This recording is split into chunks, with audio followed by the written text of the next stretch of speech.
Welcome to Checkdown Chumps. I'm Josh. I'm Cody. And we are Checkdown Chumps. Cody, is it true that when you play football that you're a checkdown chump? Absolutely not. Okay, well, I beg to differ. Today we're going to be making some predictions for the 2024 NFL season. I'm excited. Are you excited? Yeah. Going through these, I found that my predictions were terrible the first time I went through them all. But the most important thing that I pulled from it is that I found the teams that I liked, the teams that I didn't like, and the teams somewhere in the middle where I'm not entirely sure how they're going to end up yet. But I'm sticking with them because I'm not a checkdown chump. Well, you are. That's the point of the show. You are a checkdown chump. I'm not in the field, I'm not. Okay. We're going to be doing this every Wednesday this season. So next week, you'll see our predictions for week 1. Today is just our predictions for the season overall. So if you want to start, we can get into the division by division standing records. You want to start with AFC North? AFC North. Okay, let's start with the AFC North. So, we'll go last to first. Yeah, who do you have last? I have the Pittsburgh Steelers at 8-9, last place in the division. First time in the Mike Tomlin era that the Pittsburgh Steelers don't have at least 500 record. I was going to say you have them sub 500, which is interesting. I also have them sub 500, but why do you think that? Quarterback play. Okay. I mean, let's be real about this. No way Russell Wilson is starting the entire year. I was going to say, we don't know who the quarterback is this year for the whole season. Well, my prediction is Russell Wilson will be starting week 1, and Justin Fields will be starting by week 4. Week 4? Week 4. Okay. Week 4. I don't believe in Russ. Preseason has been awful so far for the entire Pittsburgh offense, for both Russ and Fields. But Fields is younger and has legs, which makes him more promising. So I think he's going to get in early, and I think he's going to stick with it for the remainder of the season from that point forward. But I wouldn't be surprised if there's some mix and match throughout the season depending on how they perform. But I think overall that quarterback situation is just a mess. Yeah, I think I believe it's been confirmed at this point that Russ is going to start. I do think that Fields will come in eventually. I don't know if it's going to be because of poor quarterback play specifically, or if it's because the offense as a whole won't be able to function just because of the O-line and the missing pieces that they're dealing with. So they're going to need someone who has a little bit more of a spark. Russ isn't really mobile the way he used to be mobile. No. He's not going to extend plays the way he used to or make plays out of nothing, whereas Fields at least gives them a chance. Mm-hmm. So out of desperation, I think Tomlin will put Fields in at some point. And that might get them to the 500 record. I have them at 7-10. Okay. So not quite 8-9, but close enough. Yeah, and I think this might be a situation where Russ is going to have some kind of nagging injury, and they're going to say that's the reason why they're benching him, but really it's performance, and he's going to kind of burn out, and that's going to be his career, unfortunately. It's kind of how you see it playing out. I don't know. Kind of like how it was the last few years. Yeah. Yeah, I don't see much of a difference. So that's last place. Who do you have next? In third place, I have the Cleveland Browns. I do as well. At 9-8. I have 8-9. Okay. So this was a team last year that was 11-6.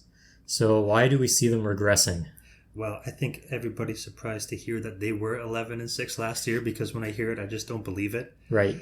I do like the defense, which is the only reason I have them above 500, because I think Myles Garrett leading that defensive line is very special. Well, Jim Schwartz, right? Well, my guy. Yeah, we can go on about Jim Schwartz, Lions head coach to Eagles defensive coordinator, winning the Super Bowl with them, now with the Browns. But I don't think that they have a real quarterback either.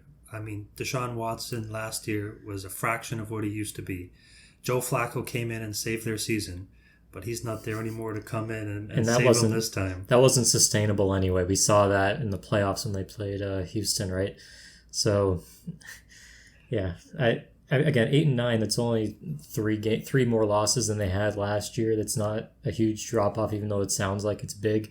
Mm-hmm. And if Deshaun's playing all year, Nick Chubb out for the first 4 weeks of the year.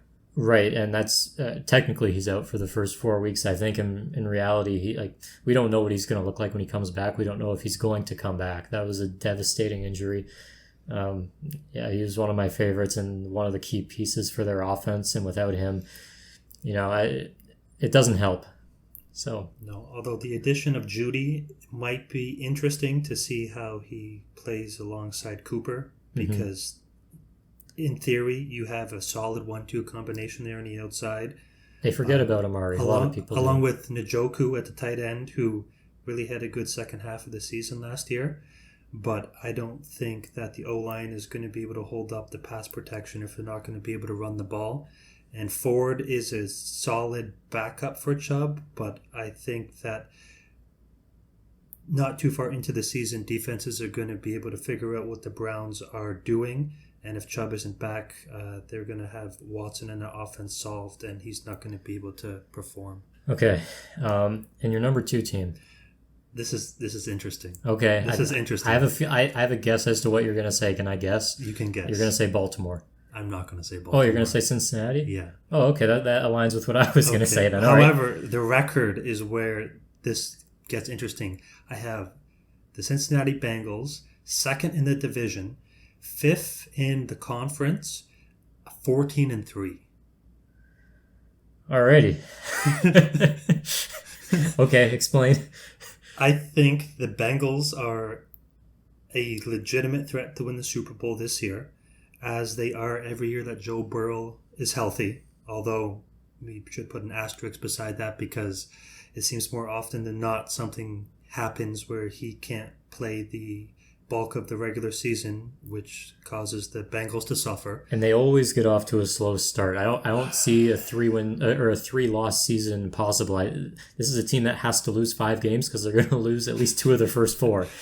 I think they're a legitimate team. I don't think their schedule is too hard. I have them 4-2 in the division, so that's only 1 loss outside of the division. I have them losing to Baltimore, and I have them losing to Cleveland.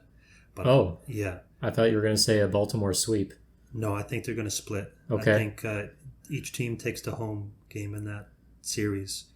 But we have Joe Burrow, who I am not sold on completely yet. However, I am banking on the fact that he will have a top 5 MVP regular season if he stays healthy.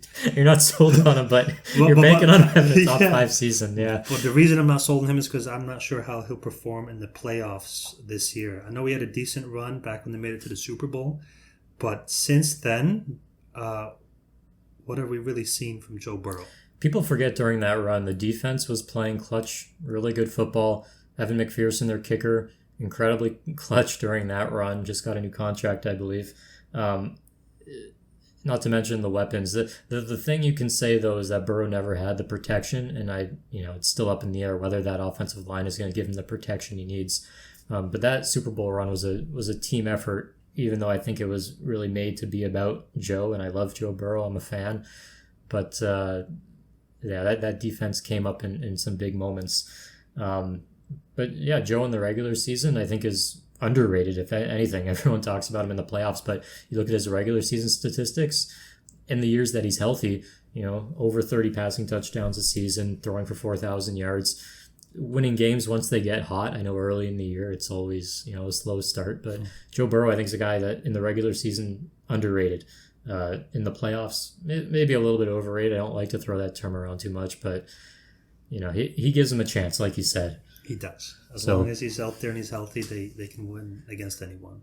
Yeah. So that's the Bengals at 2, and so we both got the Ravens at 1. I'm sorry, I have the Bengals at an 11-6 record, by the way. Now, sorry, let me state this. So Bengals last year were 9-8 without Joe Burrow. He's coming back. 11-6. I have them at 11-6, but missing the playoffs. Okay. They won't make. This is a strong AFC. At least the way that I pick these games. A lot of really good teams, but there's a lot of teams with 3 or less wins, which means there's a lot of teams with double-digit wins. So the Bengals at 11-6, I have missing the playoffs, and it's not because they're not a quality team. It's just that 11 games isn't enough to get in based on the way I made these picks and the way it shook out. Hey, fair enough. I think they have a fairly easy schedule. Like I said, Okay. I got them losing to the Browns in Cleveland, the Ravens in Baltimore, and the Dallas Cowboys in Dallas because of how elite Dallas is at home. But other than that, the only two games on their schedule that I see of possible threat to them are the Chiefs week 2, which I think they're going to come out and win in Kansas City, even though Kansas City's coming off a mini bye week 2. Burrowhead. And the Eagles week 8. I don't think the Eagles are going to travel to Cincinnati and win. Okay. So that's fair.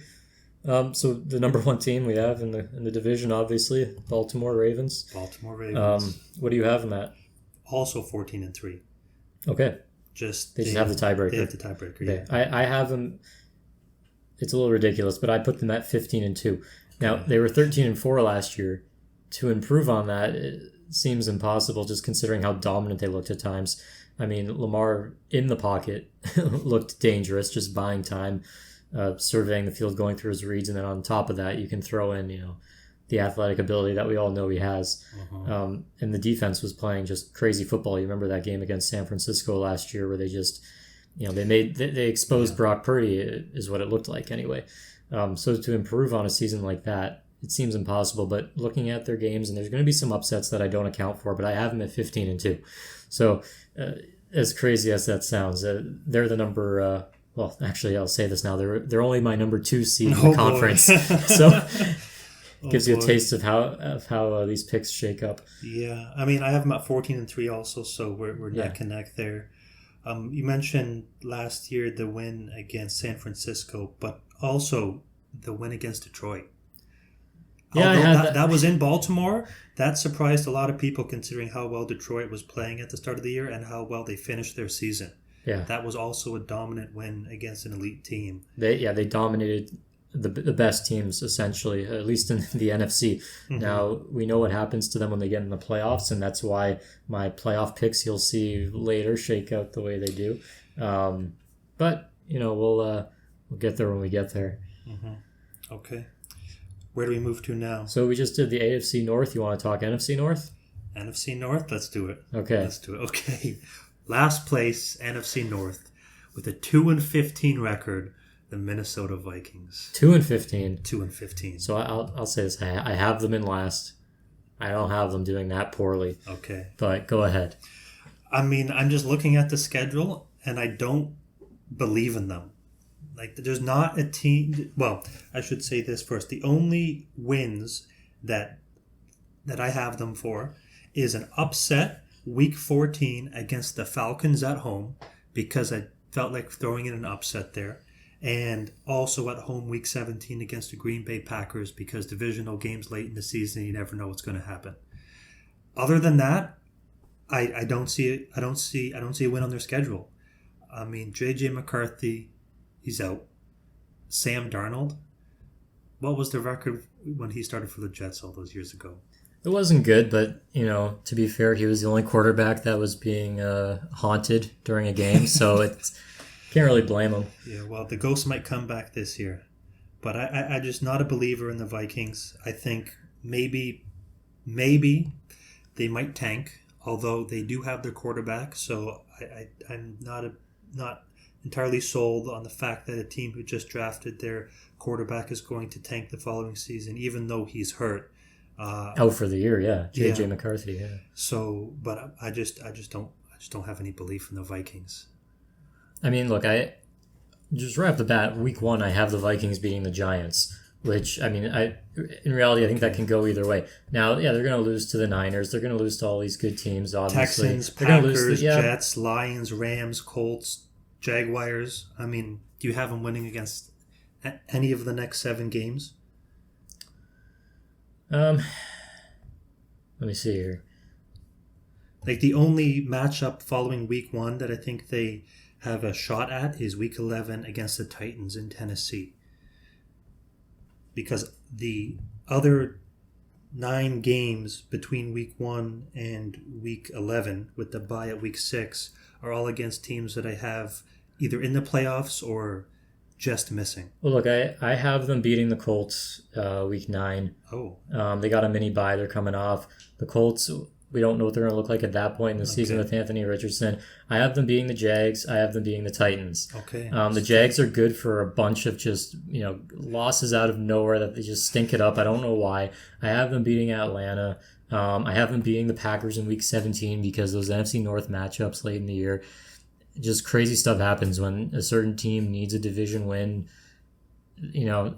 Crazy. Like, even if you're out of the playoffs, if the Vikings are out of the playoffs at that point, which they probably will be, they're still going to put up a fight against the Packers. I mean, it just happens, right? Yeah. So I've got them competitive. I've got them at 7-10. Now, Look, last year I watched the Lions play the Vikings twice.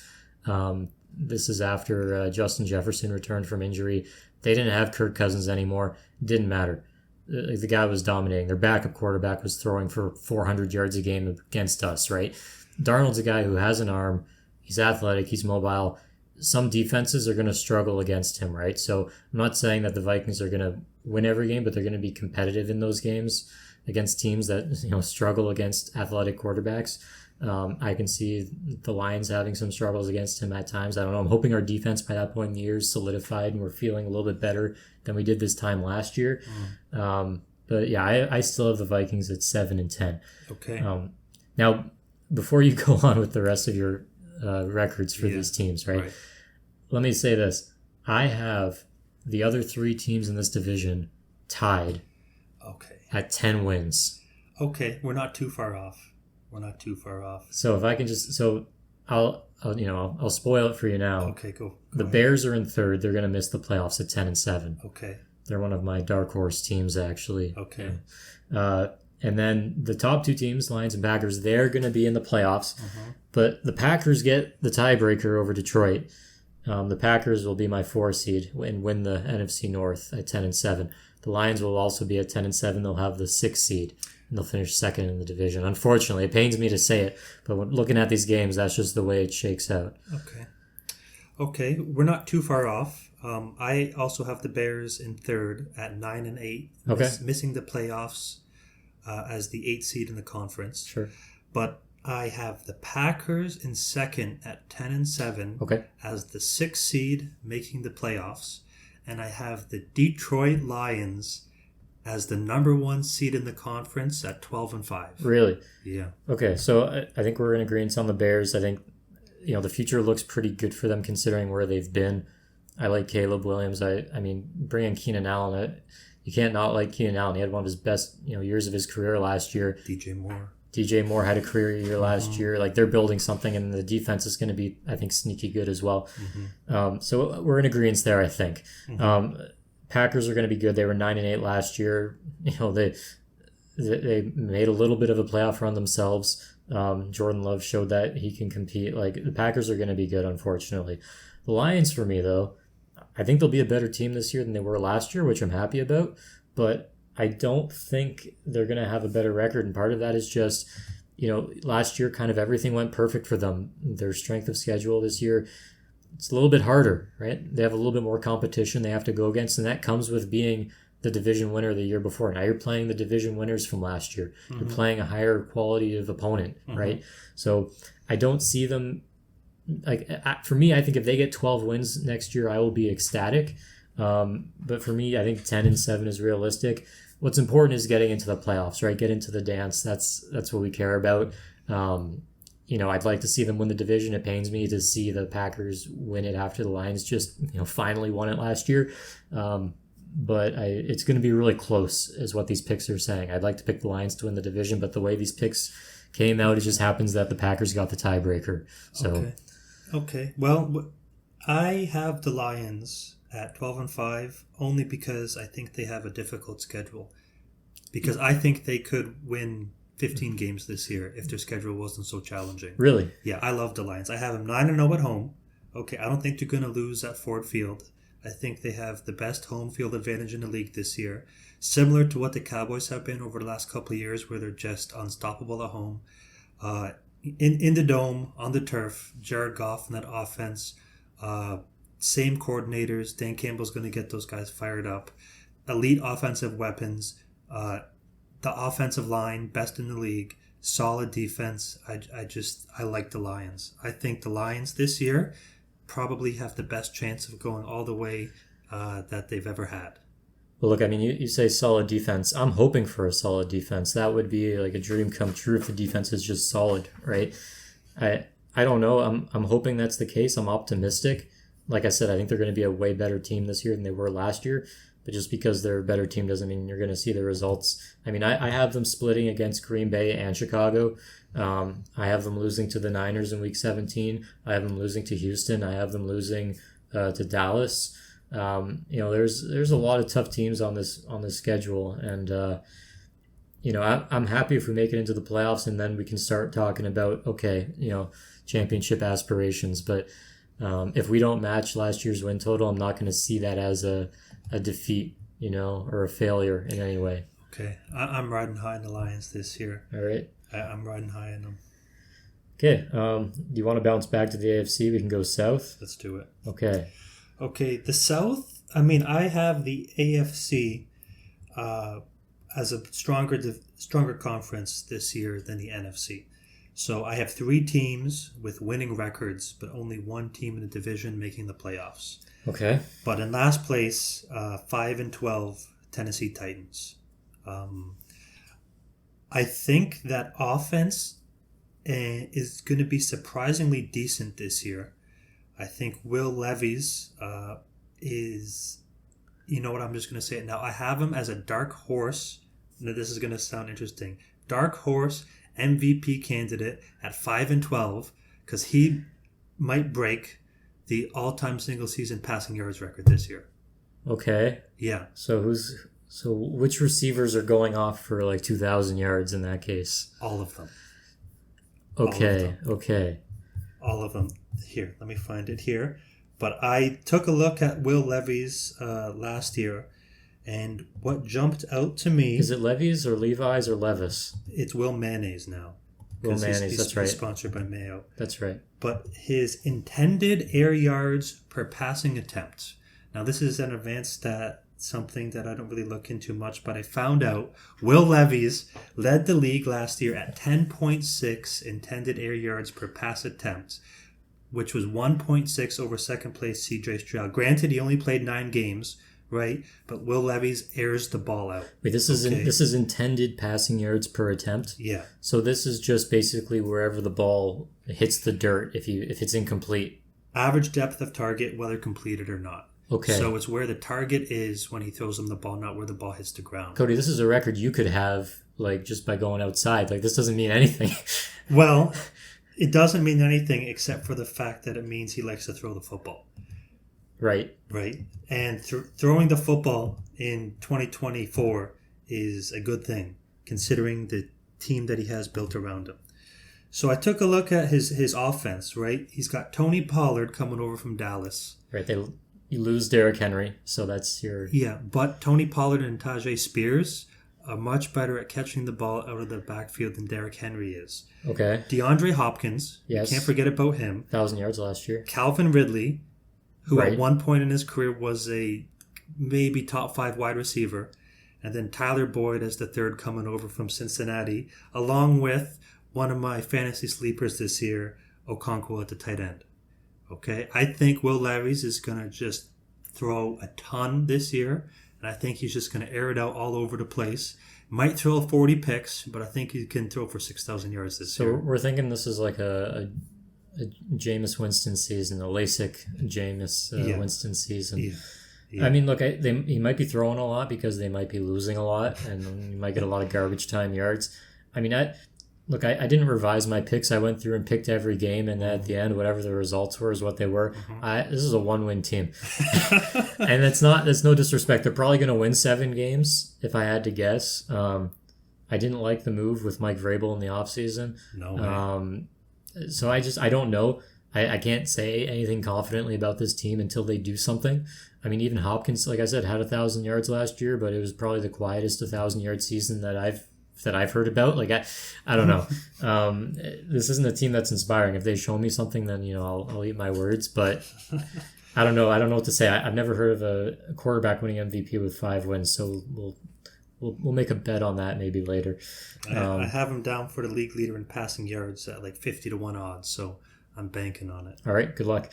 Number 3, who do we have in third place? So this is where it really starts to show how much I favor the AFC this year. I have Jacksonville at third, 10-7. Wow. 9 seed, not making the playoffs. Okay. I like Trevor Lawrence. I think last year was a very weird year for Jacksonville.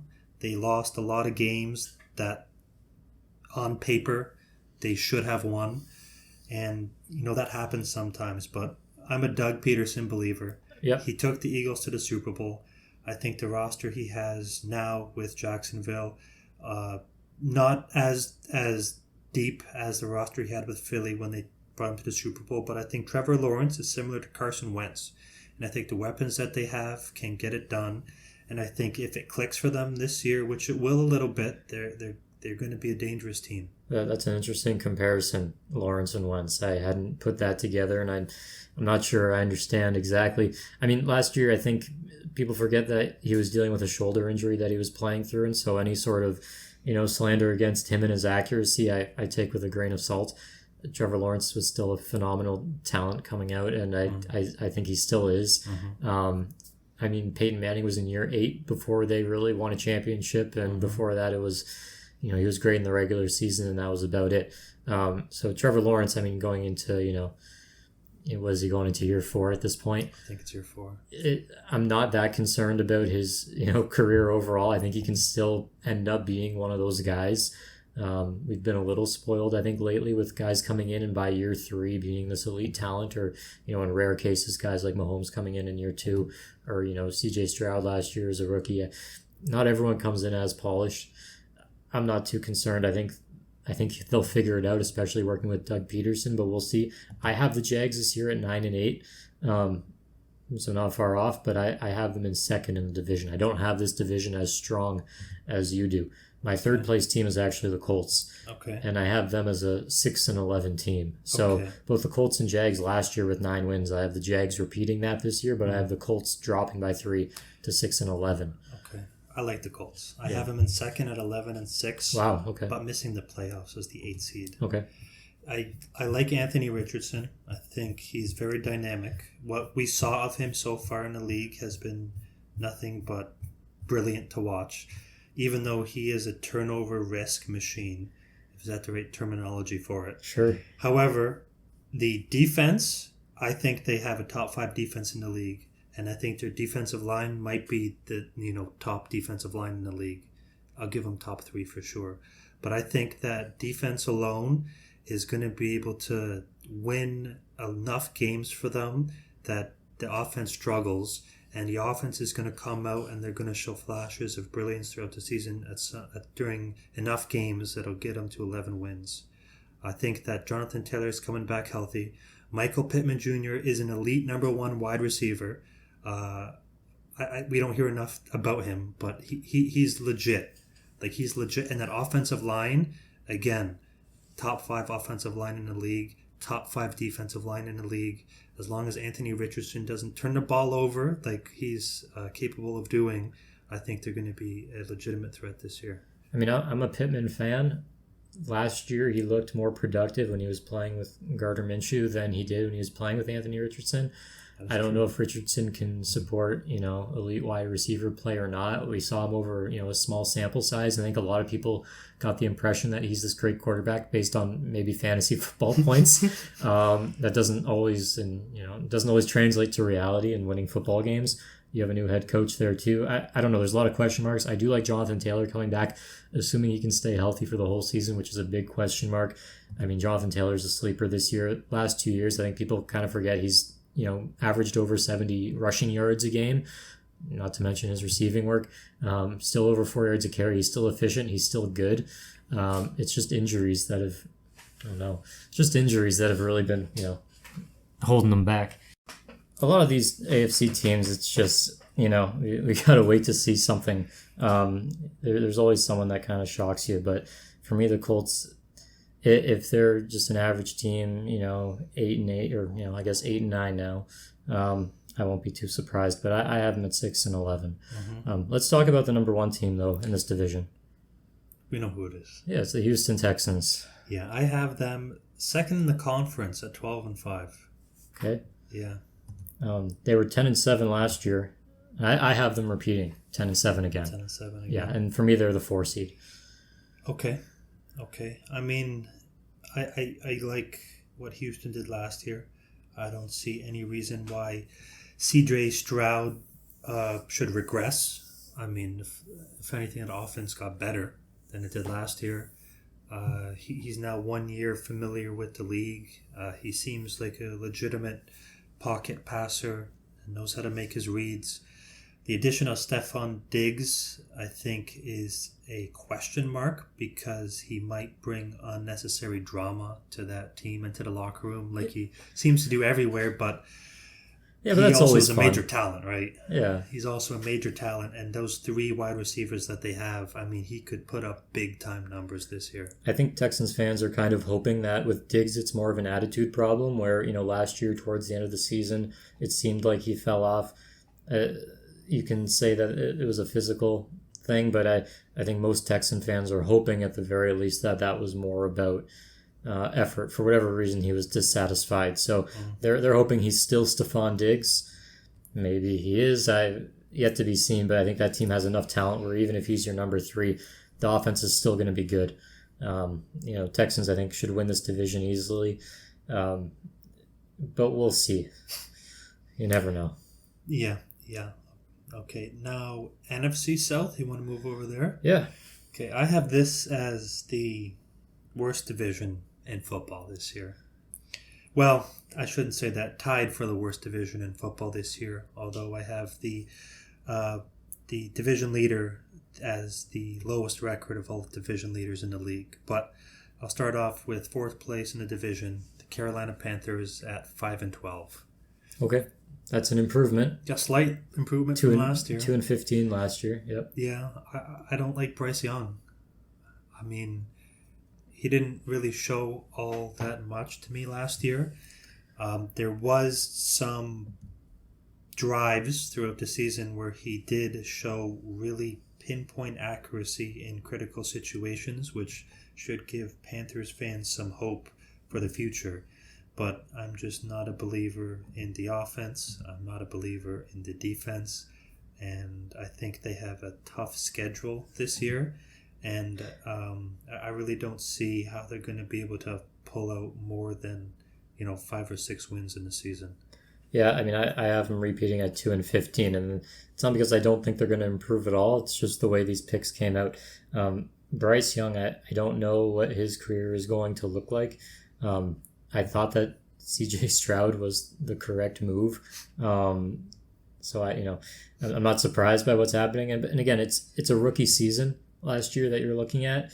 When QBs bomb their rookie year, even if they're atrocious, I usually don't hold it against them. Like I said, I think we're kind of spoiled by players coming into the league more polished than they would have been 10, 15 years ago.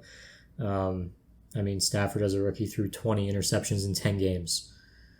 It's not crazy. Now Bryce Young can improve. He can't get taller, but he might find himself in a more favorable situation in the future than he was last year, and than he might be this year.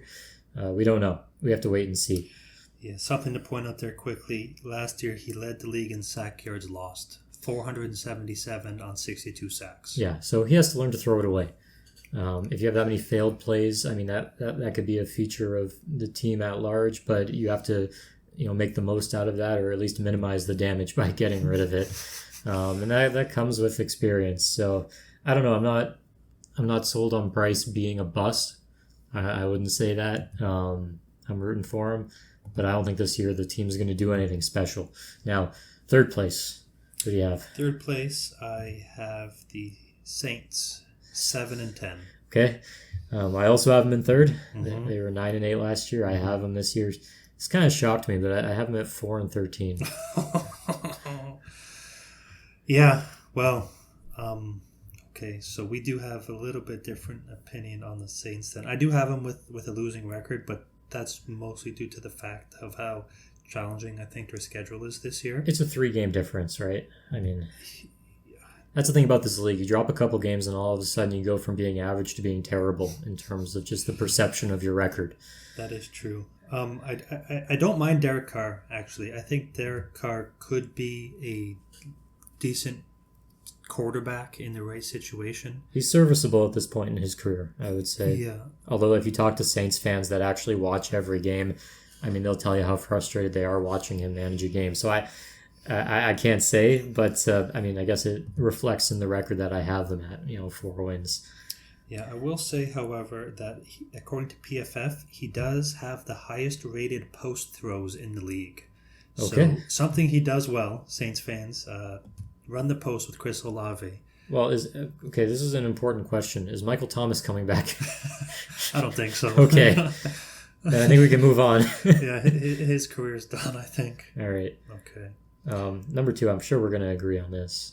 I'm not sure. Atlanta? Okay, Atlanta, Yeah. Number 2. I got him at 9-8. All right. I have him at 6 wins. Okay. Down from last year's 7. And I don't necessarily believe that. That's the way, like I said, the picks came out. But the Falcons, I think this year are going to be better. You have a new head coach. Hopefully you have a coaching staff that's willing to utilize Bijan a little bit more. Really big things expected from him this year. You have a quarterback now in Kirk Cousins who we're thinking is going to be healthy and that Achilles injury isn't going to be nagging too much. And if not, then you have Ritter coming in at some point, although probably not till next year. But you have him if you need him. And with Kirk Cousins, what you're getting there isn't just a better quarterback, but you're getting more out of all your weapons, right? Also, Penix on the bench, right? Mm-hmm. Who did I say? Ritter. Oh, my mistake. Yeah, Penix. Yeah, no, I think Ritter got cut. Yeah. No, that's what I was thinking of, is Penix, yeah. Ritter's gone. I mean, I drafted both Bijan and Pitts in fantasy last year, and it was the most frustrating thing watching how Arthur Smith utilized them in the offensive game. So I don't see how they can be utilized any worse this year. I think my 10-week-old daughter could do a better job at getting Bijan involved in the passing game. I don't disagree. But I think Kirk Cousins is a bit of an X factor. I've never been high on Kirk. I've never really liked him. I think he is a much better quarterback than the scums they had in the last year. All right. But I'm you know what?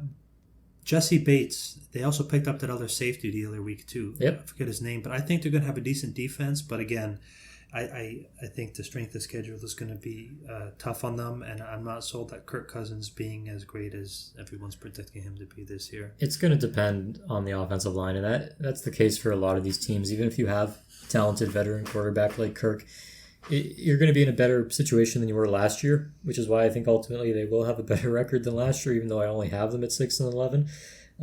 But Kirk, he's going to get more out of Kyle Pitts. Pitts is going to have a good year.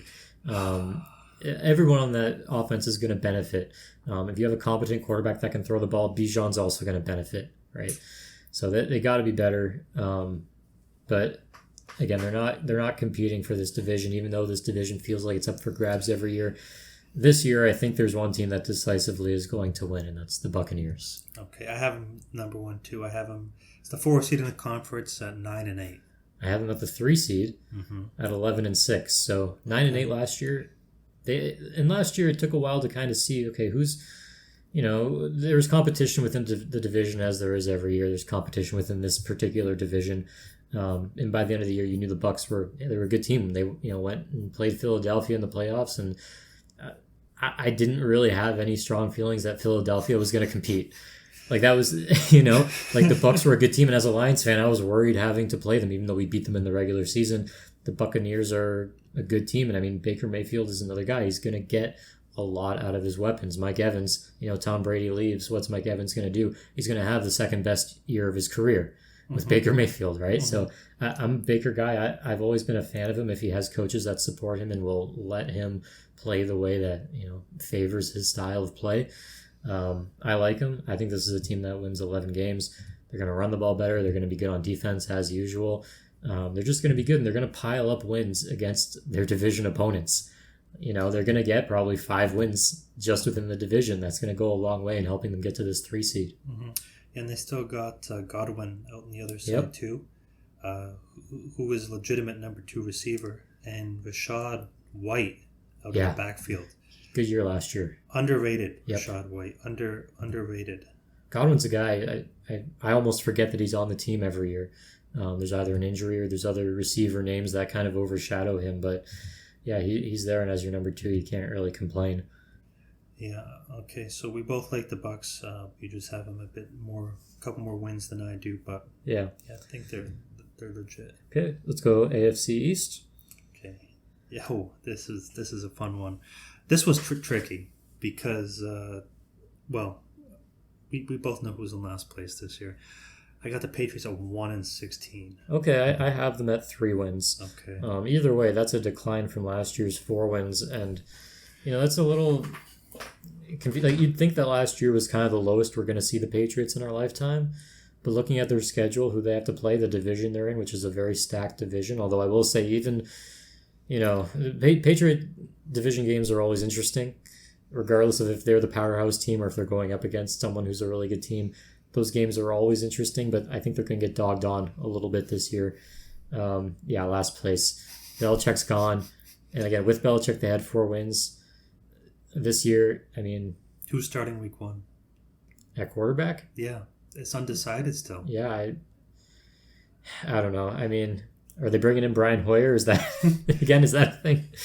Well, they don't want to... I don't think it's confirmed yet, but from what I've heard, May isn't starting week 1, and neither is Joe Milton. It's going to be Brissett. But... how long does Brissett last starting before they have to pull him for one of the 2 talented rookies? Well, he's injured. Right? He's injured already, Brissett. He had an injury recently. I think he's questionable. I don't know how serious it was or if he's coming back or what. But it is kind of a classic. That's a Bill Belichick move, is we're going to start Jacoby Brissett. I know he's not there anymore, but that's... I think you got to start Drake May as the number 3 pick in the draft. And you got to ride with him until he gets hurt or until he falls off a cliff. And then you got to put Joe Milton in. Because I like what I saw from Joe Milton in the preseason. He's got good pocket presence, good escapability.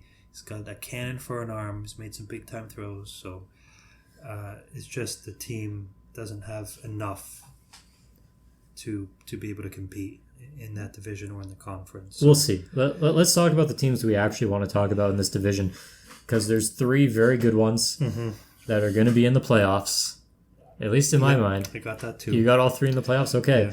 Yeah. So it's going to be close. Now, how about you give me just your 3, 2, 1? Who are your teams? Okay, so 3, I got the Jets at 11-6 as the 7 seed. Yeah. 2, Dolphins also at 11-6 as the 6 seed. Okay. 1, Buffalo Bills 12-5 as the 3 seed. I'm very, very close. I also have the Jets at 11-6, 7 seed. Dolphins I have at 12-5, 5 seed. And Bills I have, again, 12-5, 3 seed, just like you said. So we're incredibly similar, just one game off. Yeah. This is... You don't know how it's going to play out. Of all these 3 teams, I think the Dolphins are the one that I'm maybe the most concerned about, just because, I mean, they have the highest potential, right? They have the highest ceiling. That offense is insane. Any given week they can put up 70, right? So you don't really know what's going to happen. You might see a bit of a regression from last year, but towards the end of the year, we kind of saw the same thing we've seen for the last few years, and that is Tua towards the end of the year either getting injured or just not playing that well, or the team losing momentum. They got to go to the playoffs because they can't wrap up their division. They got to play somewhere outside, and they're not as good. It's just frustrating to watch because you know how good they are. And if they don't achieve anything in the postseason in this era, it's going to be frustrating, you know? That's how I see them. Well, I agree. I don't think they play well in the cold. I think Tua is a terrible cold weather quarterback. So far in his career, he's had a few opportunities, and it's hard to play in the cold, but yeah. Well, I mean, but the flip side of that, he is probably the best quarterback in the league playing at home in Miami in 100-degree weather with the sunlight beaming down on the opponents while he's covered in shade and has fans at his back. So sure, yeah. And, other guys haven't had that opportunity, so you never know, but statistically, yeah. So that's the Dolphins. They'll be competing for the for the division, but ultimately I have Buffalo winning it. Mhm. I'm a little hesitant here just because Buffalo year after year just repeats their success. Josh Allen repeats his statistical success. They're always talking about a Super Bowl run. Like they're the top team, and you kind of wonder like how long can they keep doing it? They keep losing pieces, they keep losing weapons. They just lost Stephon Diggs. I think Josh Allen's great. I don't know who he's going to throw to. I think he's going to throw for 4,000 yards, but I don't know who's going to catch all those balls. I mean, is James Cook out of the backfield going to catch 100 passes? I don't know. Like, I'm high in the Bills' offense. I think their offense this year might be better than their offense last year. I think this might be the best Bills offense we've seen with Josh Allen at the helm because of the fact that he doesn't have the pressure anymore of having to target Diggs so much. Actually, I think that Josh Allen right now is probably my number one for MVP because of the narrative going into the season is that the offense around him isn't that great.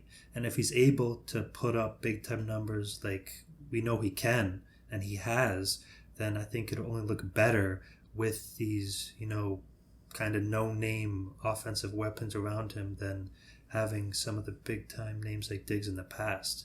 But that being said, I think James Cook is going to take a big leap this year. I like him as a number one running back.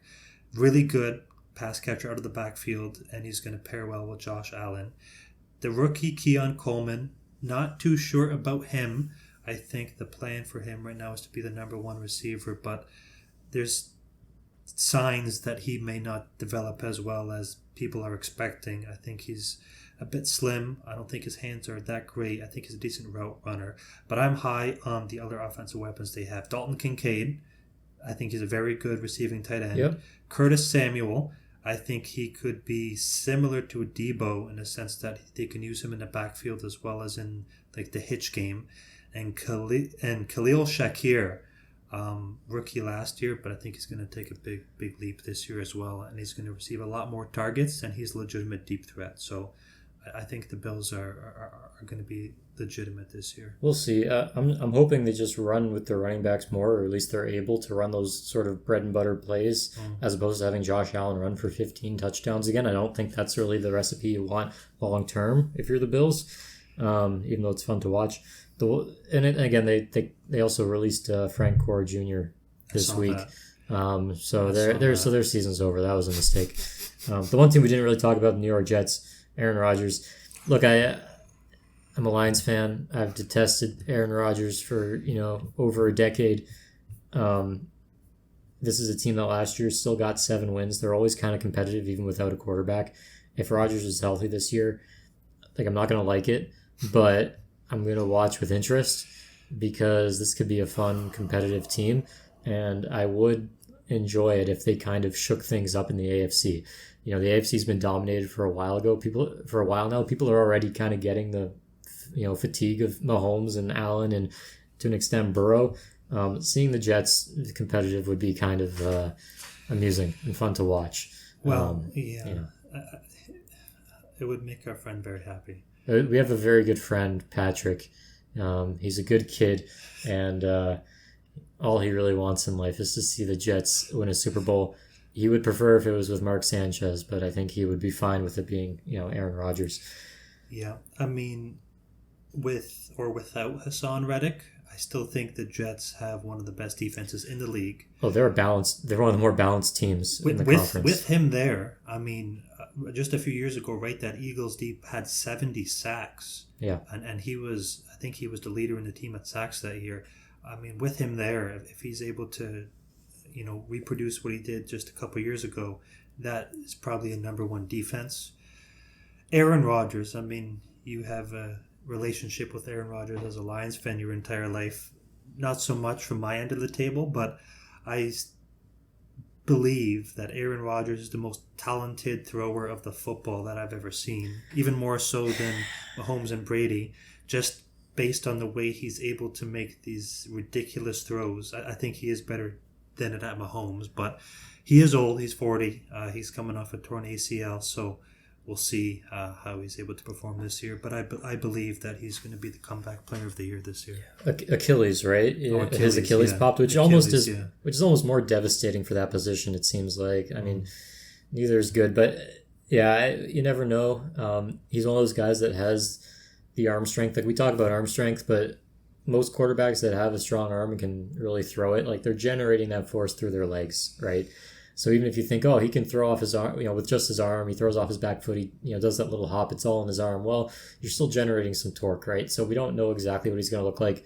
With Kirk Cousins, I think it'll affect Kirk a little bit more because he does depend on his mechanics a little bit more than Rodgers does, or at least his mechanics are a little more conventional than Rodgers. So we'll see. But again, if Rodgers can at least run the offense, I mean, he's a 20-year vet. He can read defenses. He can run an offense. He can place the ball accurately. He's got weapons. That's miles ahead of where they were last year. So if they won 7 games last year, they're winning at least 10 with Rodgers, even if Rodgers is, a shadow of his former self. Unless he gets hurt. Yeah, unless he's out for the year, in which case he's a non-factor, then, we're back where we started, right? You're at 6 wins or something. So that's the AFC East. One of the more compelling divisions to look at and see how it shakes up. Let's move over, though, to the NFC. Let's go back to the NFC. We'll go to the NFC East. Yeah, okay. Well, this is, as an Eagles fan, interesting to see how this shook out this year. But 4th place, New York Giants, 4-13. I mean, what do we have to say about them, really? Who's their quarterback? Daniel Jones? How long is he going to last? Yeah, I mean, what about Tommy Cutlets? I wouldn't be surprised if Tommy Cutlets ends the season as the number 1 quarterback in New York. I mean, I don't think that offensive line is much better than it was last year. Daniel Jones was running for his life every game. They don't have Barkley back there anymore to dump the ball off to every time he gets in trouble. I don't think that Malik Neighbors is going to find much joy in that New York Giant offense because Daniel Jones is going to be under pressure so much he's not going to be able to get him the ball. I just don't think the Giants are going to have a good year this year. I don't like them at all. I mean, they're not going to be happy that you're saying that. They're fans, but I tend to agree. I have them at 3 wins, down from 6 last year. And when you look at teams that are just dumpster fires like they were last year, they still got 6 wins. Games do kind of come your way in this league. It's very hard to have a sub 3 game, winning season. So you never know, but yeah, they're not competing this year for much, I wouldn't think. They just moved Saquon as well. It kind of feels like they're giving into just how do we rebuild this after giving Daniel Jones that contract. But yeah, they're at the bottom of the division. I think that's the case for pretty much everyone's picks this year. Yeah, agreed. What about 3rd place? Shake it up a little bit. This is where my bias comes out. Dallas Cowboys. Oh, wow, okay. 8-9, 11 seed. 8-1 at home, no wins on the road.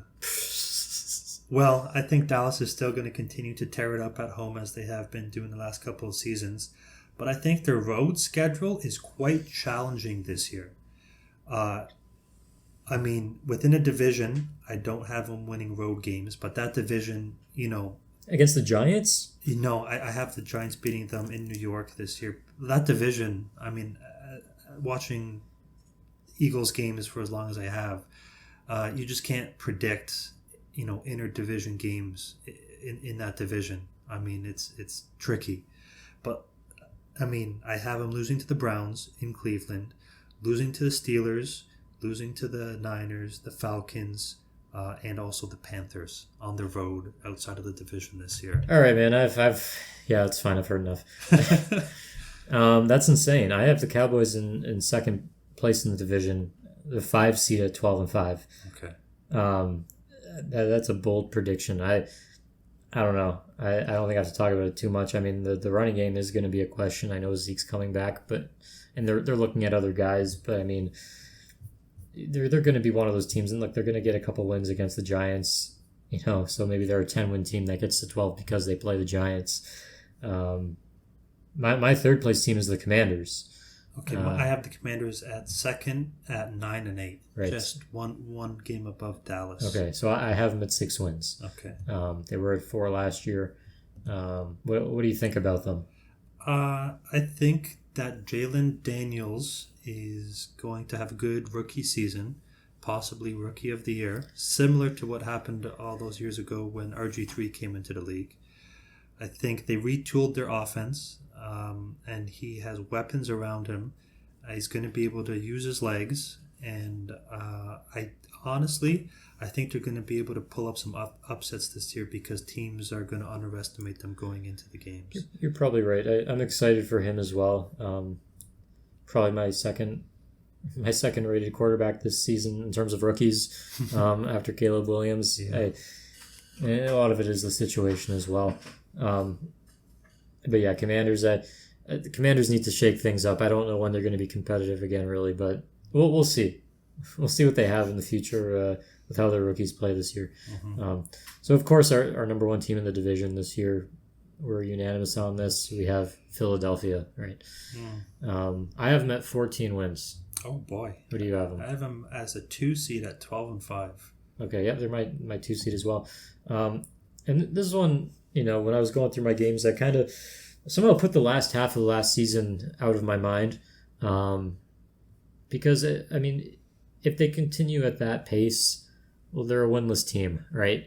And that's not going to be the case. They're going to figure it out. They're going to turn things around. I know they were recovering from losing their coordinators from when they were a dominant team a couple of years ago.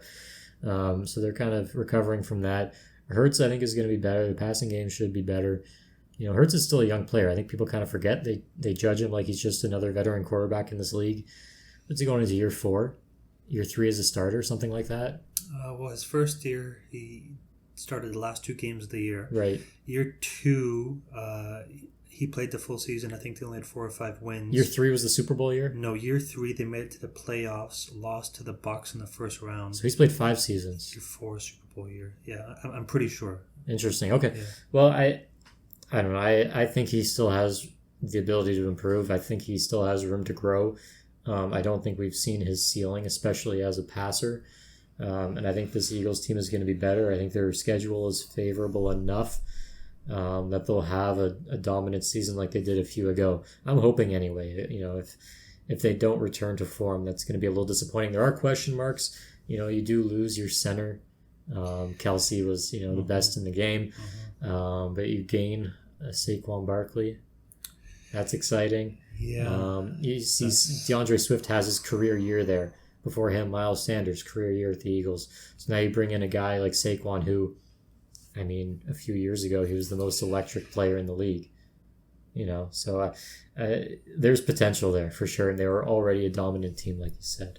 I think probably the 2 biggest things in Philadelphia are the quarterback-coach relationship, because that definitely... that needs to be there for them to be successful. Mm-hmm. We actually saw it a couple years ago in a Super Bowl run. 2017? No. Oh. Back when they lost to the Chiefs, right, okay. 2 years ago. In the game, I want to say it was against San Francisco, but it might have been in the Super Bowl. There was a situation where they were measuring or challenging a first down measurement, I think. And Sirianni was acting like a dick on the sidelines like he does. And Hurts went up to him, basically put his arm down and was like, enough of that. We don't want this. So the signs of it started, at the peak of their success. And obviously last year, that last quarter of the season was abysmal. So I'm a bit worried that they may not return to form like they have been. But on the flip side, I think Jalen Hurts was playing last year injured. Just based on how he wasn't able to move as well as he was previously. And I think the addition of Barkley alleviates some pressure with Hurts. I don't think there's going to be as many tush pushes with Barkley in the backfield. Because what happened last year was there were a lot of plays where the Eagles managed to get the ball down in the 5 and they just tush pushed their way in. That's partly because DeAndre Swift isn't a great goal line back, and he wasn't able to force his way in, but he was able to get down to the 2 and to the 1, so the tush push happened. But with Barkley back there, I think there's going to be a lot less opportunity for Hurts to have the push, and I think that affects his health.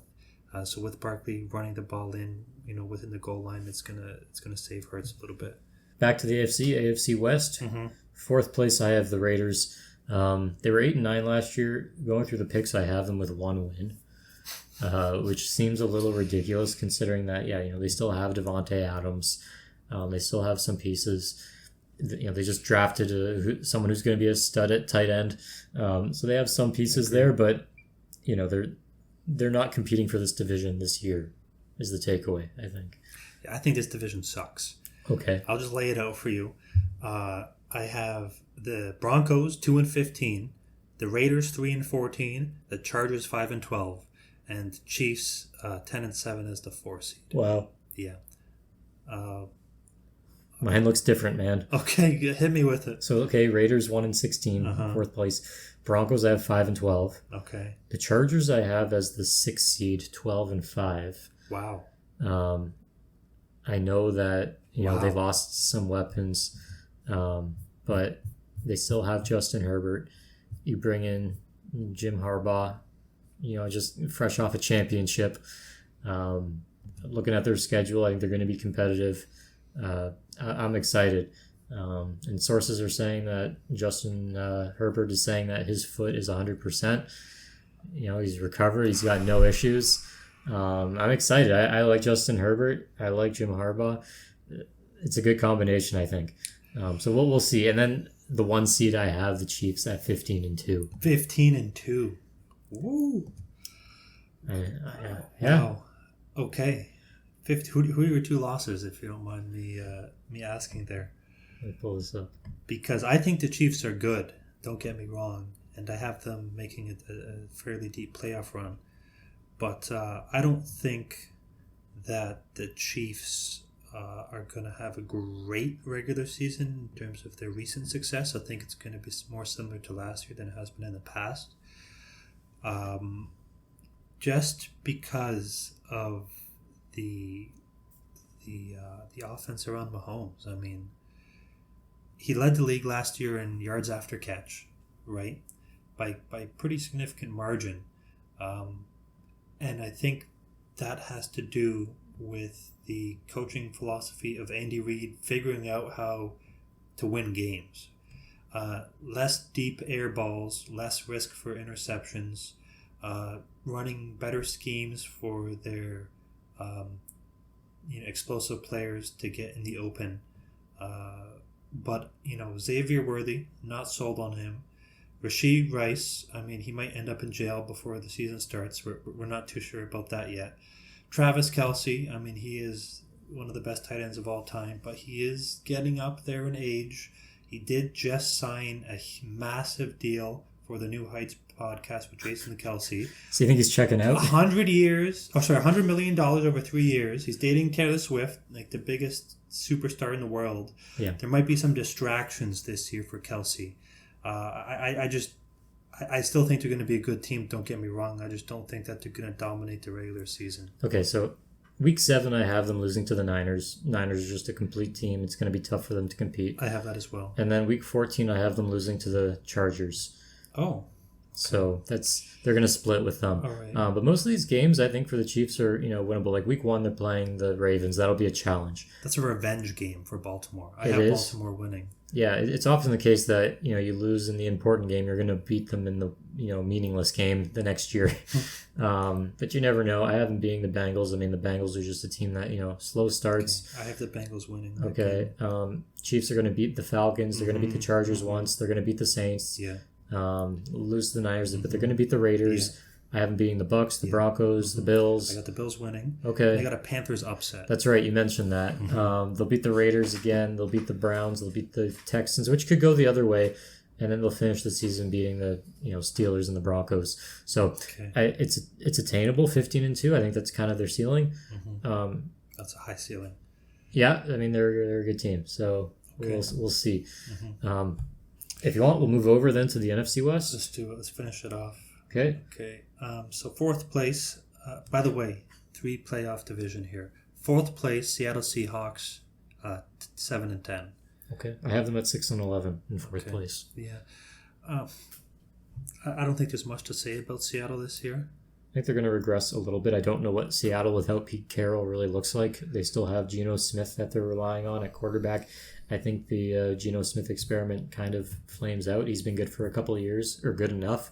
But, you never know. I mean, they can be competitive. They'll be right around that, 8-win mark, give or take a couple games, depending on how the balls bounce. They could be on the cusp of a wild card spot, or they could be at 6 wins. I happen to have them at 6 wins on the lower end of that. So we'll see. Yeah, okay. Now this is an interesting division for the other three, though. I have the Arizona Cardinals, 7 seed, making the playoffs at 9-8.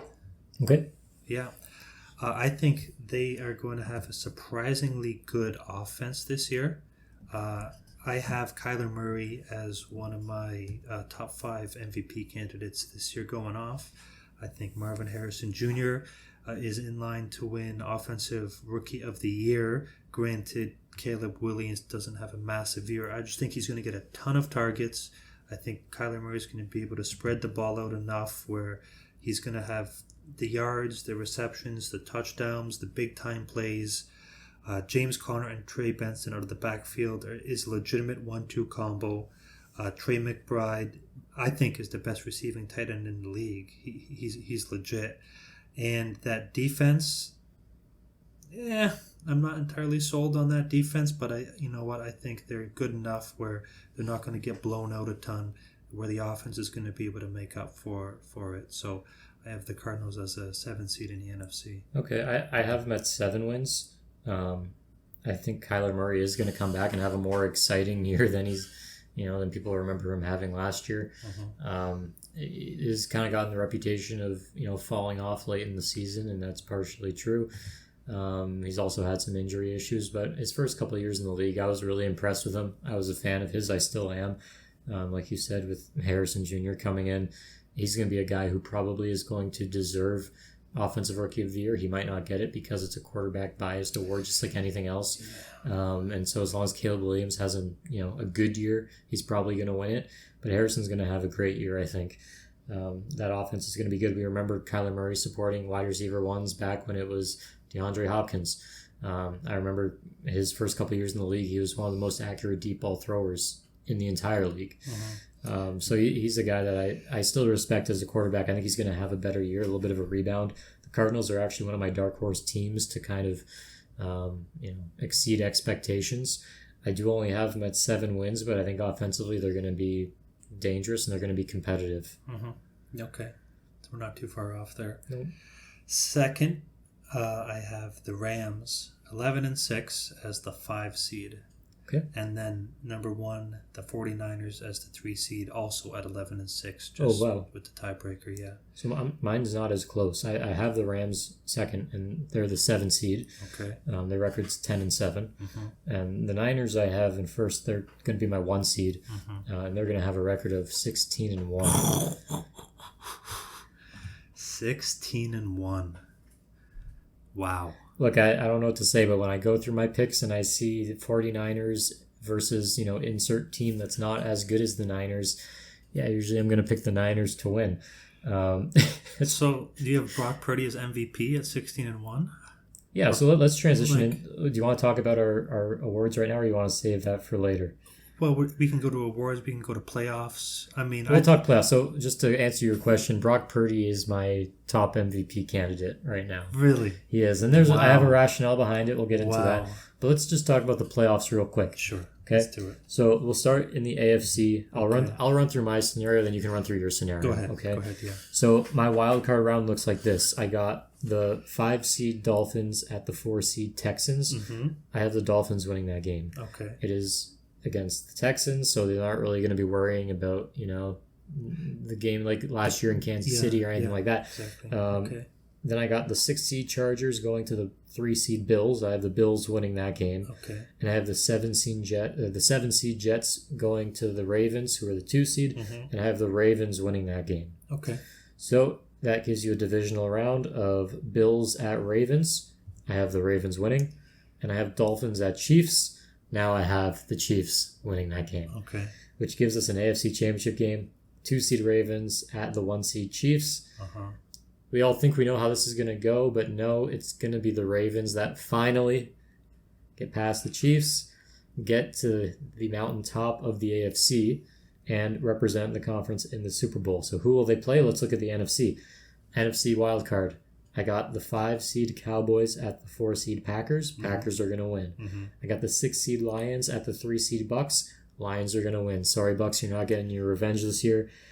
I also got the 7-seed Rams at the 2-seed Eagles. Sorry, Eagles. The Rams are pulling this one out in a clutch performance by Matthew Stafford. Fair enough. Divisional round, 6-seed Lions go to Lambeau Field to play the Packers, and the Lions pull it out in Green Bay in what will be January, probably in the A snow. lot of sad Packers fans that day. The Lions are pulling it out. I also have the Rams beating the Niners in San Francisco. That's the 7-seed upsetting the 1-seed in a division upset. NFC Championship game, we're going to have the Rams visiting the Lions. Rematch of last year's wildcard round. Lions are going to pull it out. So, in the Super Bowl, I have the Ravens versus the Detroit Lions. Who do you think I have to win? Who do I think you have to win? Yeah, I who think do you you- have the Ravens to win. No, I have the Lions, baby, to win the Super Bowl this year. Oh my god. And look, I didn't think that was going to be the way it happened, but I made my picks. I got my seeding. I picked the winners of those games, and it just so happened Lions win the Super Bowl. It's just the thing that makes the most sense. So place your bets now, because that's what's happening. Okay, are you ready for this? Yeah. Are you ready for this? Well, first, do you have any issues with this? You'll see. Okay, go ahead. So AFC wildcard round, 4-seed Chiefs over the 5-seed Bengals, 3-seed Bills over the 6-seed Dolphins, and 2-seed Texans over the 7-seed Jets. Sounds fun. Okay. I don't have this as organized, into the divisional round, okay, I have the 3-seed Bills upsetting the 2-seed Texans, okay, so Bills on the road, I like the Bills. And then I have the 1-seed Ravens getting their revenge on the 4-seed Chiefs in the divisional round. Okay. So we're similar there. We both have the Ravens upset, Yeah. being not upset necessarily, but beating the Chiefs. Yeah. And then I have the Ravens 1-seed over the Bills 3-seed to represent the AFC in the Super Bowl. Okay, so we both picked the Ravens. Yes, we did. Okay. Okay, now in the NFC, I have the 5-seed Rams upsetting the 4-seed Buccaneers. I have the 3-seed Niners over the 6-seed Packers, and I have the 2-seed Eagles over the 7-seed Cardinals. Okay. Okay, divisional round, I have the 2-seed Eagles over the 3-seed Niners, and I have the 1 Lions over the 5 Rams. Say Eagles over Niners? Yes, I did. Okay. Interesting. Here we go.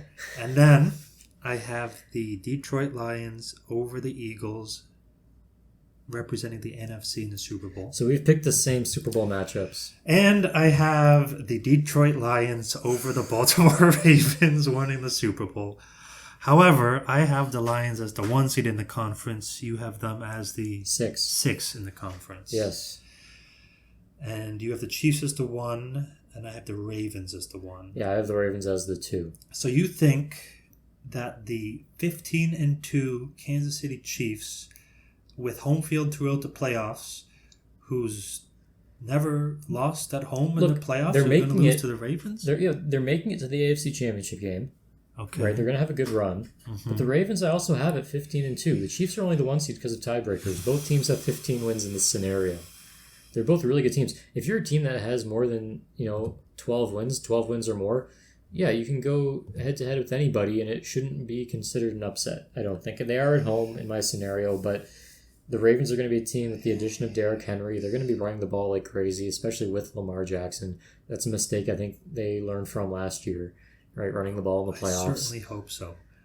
Because they gotta. What was wrong with Lamar in that game, right? Like, he had that brilliant play where the ball was up in the air and he came back and caught it. But he also had that play early in the game where he scrambled, had separation, turned back to stiff arm the safety instead of keep on going. I felt like there's something wrong. The Chiefs have like a curse on the teams that they play in the playoffs, where whoever you play, whoever's going up against the Chiefs in the playoffs are not going to perform to the level that they're accustomed to performing at just because of whatever witchcraft that the Chiefs put on them. Unless you're Tampa Bay. Or you're Tom Brady. I think it has more to do with Brady, yeah. Yeah. I thought that the Purdy magic would overcome that Chiefs curse in the Super Bowl last year. It went to overtime, granted, but yeah. All right. Well, those are our picks, and especially when we get into playoffs, like, man, this is stupid. There's no way any of this is going to shake up the way we think it's going to, but I mean... we both have the Lions over the Ravens in the Super Bowl. How funny is that? I mean, that's got to be because that's what's most likely to happen, right? It's the natural conclusion. Okay, my regular season MVP. We're going to move into awards here, I think. Do you want your top three, or do you just want to select one? You can name your three. I'm just going to pick my guy. Okay, I'll pick my guy too. It's Brock Purdy, and I mentioned it earlier, but last year he was 5th in passing yards at 4,280 yards. People think of him as kind of a game manager, but he was 5th in passing yards. He was 3rd in passing touchdowns with 31. Okay? Yeah. He was tied for 2nd in wins with 12. Okay, so these are kind of the stats that most people are looking at for MVP when we're talking about quarterbacks. In my prediction, when we looked at game-by-game wins, the Niners got to 16-1. That's the best record in the league. If the Niners have the best record in the league this year, and if we see a little bit of regression from maybe Christian McCaffrey in terms of rushing touchdowns, maybe Brock continues to be top 3 in passing touchdowns, continues to be in top 5 in passing yards, I think people aren't going to be able to ignore him. And as long as he doesn't have a game in December where he throws 4 interceptions to the Ravens, which I don't think is going to happen again, he's going to be a guy that you have to take a serious look at for MVP. Last year, Lamar Jackson was MVP, not because he played as spectacularly or had the same numbers that he had a few years prior when he was MVP, but because he was the manager of and the leader of the best team in the league, right? They had an incredible record. They were incredibly dominant over other dominant teams. When he went head-to-head against the Niners and Brock Purdy, who was another candidate at the time, the Ravens defense dismantled, the Niners offense. So I think that's what you have to do. You have to be on the best team. You have to play near the, unless you're a quarterback that goes out and throws for 50 touchdowns, like if you have a Peyton Manning year or a Drew Brees year, even though Drew Brees never won MVP, or an Aaron Rodgers year, or Mahomes, or Brady, unless you have one of those really special seasons, you need to be on the best team or the second best team, and you have to have stats that show that you're a top 3 quarterback as well. And if you have both of those things and other guys only have one, usually you're going to be the MVP. So I think there's a really good chance that Brock Purdy gets it. People love the story. People want to see, I think, him succeed, even if they're kind of having Niners fatigue already. I think Brock Purdy, if I had to bet, I'm comfortable picking him as my choice. Okay. Just to touch on that there, I like Brock Purdy. Last year, right, Brock Purdy, number 1 in touchdown percentage, number 1 in yards gained per pass attempt, number 1 in adjusted yards gained per pass attempt, number 1 in yards gained per pass completion, obviously number 1 in QBR and rating, also number 1 in net yards gained per pass attempt, and number 1 in adjusted net yards per pass attempt. So the advanced metrics back up Brock Purdy. And the only thing, I say 2 things about Brock Purdy, which I think may kind of go against him, is the fact that he isn't the best player on his offense. In fact, he's probably the 3rd or 4th best player on the offense. Okay, but is he the most important player on his offense? Maybe. I'd say undoubtedly he is. Maybe Trent Williams. Okay, look, if MVP was fair and it went to the best player, maybe Trent Williams would win MVP. I know what you're saying. It's a quarterback award, so yeah. if anyone's going to win it on that team, it's going to be him. But I just think that there's going to be enough pushback from voters thinking that Christian McCaffrey, Trent Williams, I think it's going to be difficult for him to win. Granted, he might put up the numbers that suggest he should, like he did last year. I mean, there's also a perception that, you mentioned Trent Williams, that the Niners have this phenomenal offensive line. Outside of Trent Williams, their offensive line has struggled. Last year in particular, Brock Purdy did what he did last year, was incredibly efficient, won games, despite the fact that his offensive line did not perform well in pass protection. Trent Williams is phenomenal. If they lose him, because either of regression or injury or whatever reason, or even if he just misses a little bit of time, that offensive line is screwed. And Brock Purdy has shown the ability to play with a shaky offensive line already. I think people aren't giving him credit for that. It's not like it's a perfect situation. This isn't Dak Prescott in 2016 where he has the offensive line and he has the weapons and he can just sit back there and take all day. Yeah, it's not the same situation. Yes, he has weapons. Yes, he has Kyle Shanahan. He's in a good situation, but he still needs to know how to get rid of the ball. He still needs to throw with timing. He can't just sit back all day long and wait for someone to get open. He is running this team in this offense. So I like to give him a little bit more credit, I think, than a lot of people do, because I think that offensive line is overrated by a lot of people. Okay. I like it. I like the call. Do you want to do your dark horse now? And then we'll switch it over to me? Or do you want me to go with my MVP now? Go with your MVP. Okay. I got Josh Allen. The time has come. If you look at the MVPs since his second year in the league, there's really not much that separates his numbers from the average MVP over the last 4 years. I think if you take the averages, he might actually look better on paper than them. Like I said earlier, he doesn't have that superstar anymore on his offense. He's going to have to be the engine that wills the Bills' offense to the number 1 seed in the East. I have them as the 3 seed in the conference. I think he's going to put up big passing numbers again, big rushing numbers again, and the narrative is there that he doesn't have the superstars around him, and it's going to be all on him to lead his team. And I think it's been long enough with the way he's put up. I think he's due for an MVP this year. Okay, I think he might end up kind of going the Drew Brees route, where he has a phenomenal career, probably deserved a few MVPs. I thought he deserved at least one over the last few years. But there's just a lot of good players in this league, and sometimes it doesn't happen. And it's not an indictment on him. I understand that. If he wins it this year, especially with, like you said, they lost some weapons. So if they're able to maintain that level of success that they're used to, then I think he'll get a lot of credit for that, and he might very well win the MVP, even if their team isn't as dominant as a team like the Niners or Ravens, because of the fact that he's doing more for his team than those quarterbacks are. So I agree, he's a good pick. Okay. My dark horse is going to be Jalen Hurts. Okay, he's a dark horse, eh? Yeah, I don't think that's too disrespectful. He was in conversation for MVP a couple of years ago when they were dominant. I didn't really agree with that.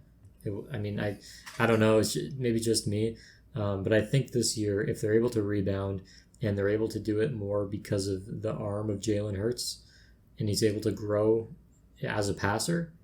And I'm not saying he's a bad passer. He's been an effective passer so far in his career already, in addition to his, all his rushing touchdowns. I know he had a lot last year, but I think if he's able to manage a more balanced offense, grow as a passer, get the team back on track, start being the dominant team that they should be, unlike the back half of last year, then he's going to have a good chance. Okay. That's me. All right. 2 years ago, Mahomes rightfully won the MVP that year, but Hurts was a clear second.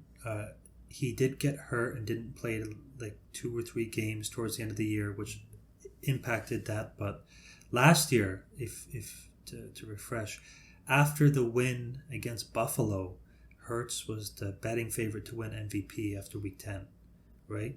Late in the year? That late in the year. Okay. Remember the walk-off, dancing to the end zone with the arms out, and then back-to-back losses to Dallas and San Francisco, losing that horrible game to Seattle, right? It just fell apart from there. But at that point in the year, he was the favorite to win MVP. So if they start off strong again, if they sort everything out, I think he's probably also an early favorite, considering, his numbers typically look good. But I think he's capable of it. Yeah. That's why I picked him, but we'll see. Okay. Okay, let's go. Okay, we both picked the Lions to win the Super Bowl. Want to hear my dark horse? Yes, sorry. Okay, I'll be quick. I thought you were saying Hurts was your... No, I'll be quick with it. Tua, right? With the offense, I think he has the capability of putting up just a ton of yards, right? And a ton of touchdowns. And on paper, he might have a fantastic year. It's just too good to pass up on for an MVP, especially if they make the playoffs or even win a division, right? So I got Tua as a dark horse this year. It's not a bad pick. He did lead the league in passing yards last year. I wouldn't be surprised if he's leading the league in a few passing categories next year. So that's a good pick. Now, sorry, we both picked the Lions as our Super Bowl winners. Yeah. Who's your Super Bowl MVP? Aiden Hutchinson. Okay, that's a more unique pick. I just took Jared Goff. Okay, well, I think in order for the Lions to win the Super Bowl against the Ravens, there's going to have to be some mix-up in the backfield with Lamar, and I think Hutchinson's the guy to do it. 2 or 3 sacks, maybe forced fumble recovery. You may even get like a defensive touchdown in there. And I think the Lions' offense is going to be spread around enough where, they're going to struggle to find the guy in offense. But if Hutch has a big game against Lamar, then I think he's the clear pick. Or the game-winning play on top of a solid game. True. Yeah, true. It's possible. I do think something like that would have to happen for the Lions to win. They need to make some play at some point because otherwise Lamar is just going to take them down the field. And this is going to be an offensive game if they were to play in the Super Bowl. Offense is going to be key. I think the Lions would have success on offense, and I think what you're saying is true. They're going to spread the ball around, and they'd be hard pressed to find maybe a receiver or a back to win MVP. But I think if their offense is successful, that means Goff is playing very well, and I think that would be enough for Goff to get the MVP. Unless, of course, they have a running back go for 200 rushing yards. If Jahmyr Gibbs does that, then... Or 100 receiving, 100 rushing, 2 touchdowns, which he could do, right? Yep. So, short of that, I would be comfortable with it being Goff. Just, again, quarterback bias. I don't know. But okay. I like the Hutch pick as well. That gets me a little bit excited, too. So, that's good for me.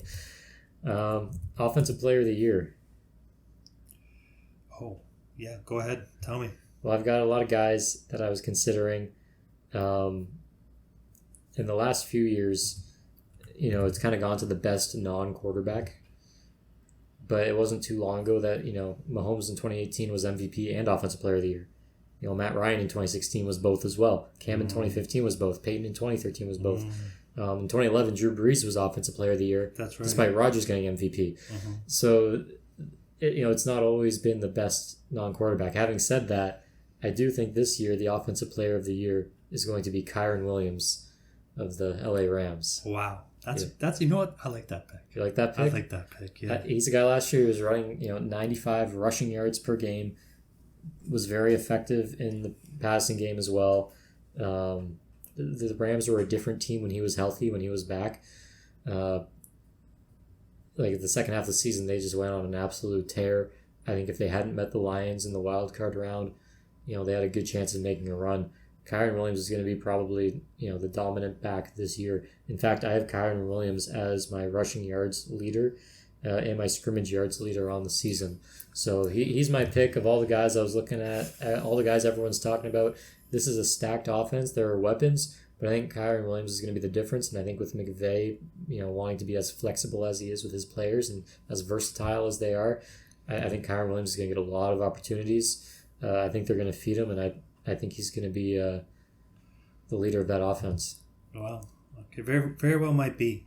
I mean, that's a bold pick, right? I don't see. Here's that's the thing. A bold pick. I don't think it's even that bold. You think he's good enough where it's like they have Kupp, they have Nakua. Yeah. Like you think that he's going to stand out so much. I mean, I think he's very talented. Don't get me wrong. I just think that with Kupp and Nakua there also. He's just not going to get enough volume, in comparison to some of the other guys like Breece Hall and CMC, and his numbers aren't going to be as outstanding. But... I mean, Higbee's still injured. I think, Kyren Williams is going to be the Rams' number 3 receiver on the year. He ran for 1,000 yards or close to 1,000 yards last year. He only played 10, 12 games. He's going to get the volume, I think. If he's healthy, the Rams want to give him the volume. If he's there, they will. That's a recipe for winning games, and that's what they care about. They don't care about, Stafford throwing for 4,000 yards. He was 50 yards short last year. They could have put him in the last game for one drive to get it. They didn't do it. They don't care about stats. They care about winning. And on offense, having Kyren Williams completely changes the dynamic of that offense. So I think they're going to feed him the rock. Okay. I like the pick. talking about somebody who completely changed the dynamic of the offense, I have Tyreek Hill as the Offensive Player of the Year. Sure. I mean, I think he was on pace for it last year for the first half of the season. Yep. Maybe a bit further than that, just based on how dominant he was. He led the league in yards, per game. I think he was top 4 or 5 in targets. He had 13 touchdowns. But I still think that he has room, right? I think that McDaniels is going to come up with some more crazy plays, and one of these years, and I think this is going to be the year, he's just going to go off. Him and Tua are going to click. They're going to find the rhythm in the offense, and he's going to have a massive year. And they just won't be able to give it to anybody else. But that's kind of a generic pick. So it's not a bad pick. I think Tyreek's got to regress at some point. He's had 1,700 yards each of the last 2 years.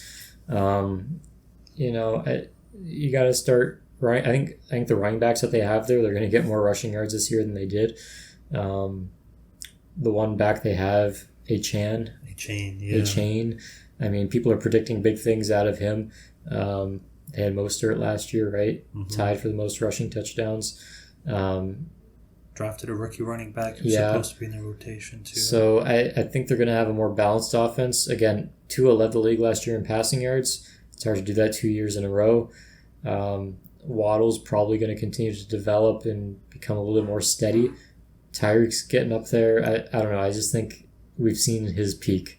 And it was a high peak. It's nothing against him. I just don't think he's going to do better this year than he did last year. That would be very hard to do. Yeah. Fair enough. Okay. What do you have next? We can do Defensive Player of the Year. Sure. I got Aiden Hutchinson. Okay, you got Aiden Hutchinson. I think and obviously there's a bias here, but I think the whole defense is going to be better. He's going to be the one making the most visible plays at the right moments. Mm-hmm. The last couple of years we've seen him, a couple games against the Chicago Bears come to mind where the game is close, we have the lead, Justin Fields, strip sack, recovery, game over, or whatever it is. He's making the plays at the right times to seal games. He's making the splash plays. He's playing one of those flashy positions, so he's at an advantage. If the defense improves, he's the face of that defense. If the team does well, he's one of the faces of that team. He's in prime position to do it. I think he's in prime position to take another leap as he did from year 1 to year 2. I think this is the year we see him become a truly elite pass rusher. I think he was good last year. He was a Pro Bowler. I think this year you see him become an All-Pro, first-team All-Pro, and Defensive Player of the Year. Okay, good pick. I like it. Mine's similar. I have TJ Watt. I think he should have won last year. Probably, yeah. I think he's probably the best defensive player in the league. Maybe, over the course of the last couple of seasons, he was hurt that 1 year. But I think he should have won last year. Myles Garrett is legit. Hutch is legit. It looks like that the league is shifting more towards defensive ends winning Defensive Player of the Year. I just don't see any cornerbacks coming out and winning just because the way offenses are shifted away from throwing and volume towards elite cornerbacks that they're just not going to have enough opportunity to get the numbers that'll stand out over defensive ends. So yeah. I have TJ Watt for that reason. Yeah, I mean defensive end / pass rushing linebacker. I think it's the easy pick and I think it makes sense. I think there's a little bit of fatigue when it comes to the Watts, the Bozas, the Garrett, like these names. Even if Watts only won one Defensive Player of the Year award, his brother won 3. Garrett, he just won his first, but he's been in talks, right? People have talked about him, floated his name for so long. It's almost like the Josh Allen. Like if Josh Allen gets MVP, some people will roll their eyes because they're kind of tired of him, even though he hasn't actually won it yet, right? Mm-hmm. I think Aiden Hutchinson being kind of a fresh face, he's in year 3, but finally being on a good defense, hopefully, it'll be kind of the first time that, there's this other guy, let's go for him instead. I will say, you mentioned defensive backs. My Defensive Player of the Year dark horse is Kyle Hamilton on Baltimore. Okay. I think if Baltimore's as dominant as they should be, if he can make enough splash plays at safety, I mean, he was electric last year. Like, he was a phenomenal safety last year. If he can be, the face of that defense, the leader of that defense, I think he has a very good chance. Going back to the days of Ed Reed and Troy Polamalu, back when safeties would win Defensive Player of the Year. It wasn't long ago that Gilmore on the Patriots was Defensive Player of the Year at the cornerback position. Before him, Charles Woodson. So, I mean, it used to be more common, but I think it's about time that we have a safety just to change things up. It's been too many pass rushers the last few years. I don't know. That's just where my mind is at. So I think Kyle Hamilton will have a chance. Okay, I don't have a dark horse DPOY, but if I did, Jalen Carter, okay, a la Aaron Donald, right? Oh wow, yeah. Because I think he could be as disruptive, right? And how many did Donald win? 3. Yeah. Yeah, I think Jalen Carter has the talent to be able to do it. It's just a matter of if he's going to get the volume at defensive tackle. But I think that the D-line is still good enough where he's not going to see a ton of double teams. Right. So I think he's going to get double-digit sacks this year, some fumbles, and I think he's going to make a big enough splash where it's possible. Interesting. I forgot. I have a dark horse for Offensive Player of the Year as well. Hit me with I actually have 2. Okay. So my first, well, here I'll start with my second one. Sure. Saquon Barkley. Okay. Because Saquon Barkley was a guy with 2,000 or near 2,000 scrimmage yards his rookie year, 90 catches or something, and now he's back in what should be an electric offense. Right. In the last couple of years, he's actually been solid despite being a little bit quieter than he was when he came into the league. So I think Saquon's a pretty good pick. My number 1 pick, though, and this is the real dark horse pick, is Jameson Williams. Because hear me out, I think St. Brown is going to have a good year again. I think last year was kind of his peak statistically in terms of what he can contribute, just with yardage and everything. He had 1,500 yards on almost 120 catches. I think that if Jameson Williams manages to outshine St. Brown, and again, they might use him. He's not the same type of player as a Deebo Samuel, but they like running with him. They like giving him the ball in end arounds and sweeps and different things. They like taking shots to him. I think they can get him the ball in space, wide receiver screens. If he just becomes one of those gadget players that's just phenomenal, if he has a statistical year like Deebo had a couple of years ago, back in 2021, where he has a lot of touchdowns cumulatively, maybe not just in the passing game, but passing and in the running game, and he clears 1,200, 1,400 scrimmage yards because maybe he runs for 400. Maybe they get him involved in the new kickoff game with the new rules. Does that count towards Offensive Player of the Year? I think if he's a dominant offensive player and he also has 3 kick return touchdowns, I think they would factor that in. But really? Is that... I don't think they would they? Well, they don't have to say they are, but I think in the back of their minds they're going to, it'll be part of his highlight reel. Okay. So... Okay. I mean, JJ Watt was Defensive Player of the Year when he caught like 3 or 4 receiving touchdowns at tight end. Yeah, you can tell me that didn't factor in. Well, he should have won MVP that year, in my opinion. But, right. But you're going to tell me that didn't factor in Defensive Player of the Year? I don't know. I think it did. I mean, I don't really want to call him a dark horse, but I would have Gibbs, right? So I think Gibbs is more likely to put up some insane rushing receiving combo than Jameson is, right? Look, I put Gibbs. Gibbs was one of my guys I was thinking of for just Offensive Player of the Year, not a dark horse, because I think Gibbs is actually like a realistic choice. I think people are thinking he's going to be leaned on a little bit more than he actually will be. Okay. I think last year, he still had 1,000 yards from scrimmage, still had 10 touchdowns. People are saying, he's going to be the top back. They're going to feed him the ball. I think they want to save his legs for late in the season. I think that's something they want to do for the next few years because they know there's a window here of opportunity where they need good running backs. I don't think they're going to give him the ball 300 times on the ground. Now, people are talking about him in the receiving game because they lost some receivers. It doesn't look like they really have a wide receiver 3, but they still have Sam Laporta, probably going to catch 90 balls. Jameson Williams is going to take a massive step forward. He's going to be a productive receiver. So between those two guys and Amon-Ra catching over 120 balls most likely, I don't really think that Gibbs is going to need to step up in the passing game that much. He's still going to catch 50 passes, but you're not going to see this, doubling of receiving production from last season. I think David Montgomery is still going to be a back that he has to split time with, and I think they're both going to be productive. David Montgomery was a great running back last year. I don't think he's gone just because people say that Gibbs is more exciting or electric. I think they both have a place on the offense. So Williams as a dark horse Offensive Player of the Year candidate with St. Brown catching 120 balls? Yeah. Because I think St. Brown will have 120 catches, maybe 1,300 yards, 7 touchdowns, something like that. Meanwhile, I think Jameson Williams might have 80 catches, maybe less. but I think he'll have probably 1,000 receiving yards, maybe 400 rushing yards, maybe 16 total touchdowns. I'm not saying that's my prediction, but I'm saying that's why he's a dark horse candidate, because that's very much within the realm of possibility with how electric he is. We saw him last year in the AFC Championship game against one of the best defenses in the league. They start using him creatively, and the guy just dominates. You can't tackle him. His speed is unlike anyone else in the league. I mean, you watch Tyreek Hill, you can tell he's fast. Jameson Williams doesn't even look fast. Like, he'll be stumbling, blowing past guys who are in a full sprint. It's unbelievable. So he's my dark horse. I don't actually expect that level of production out of him this year, but I think that's his ceiling as a player.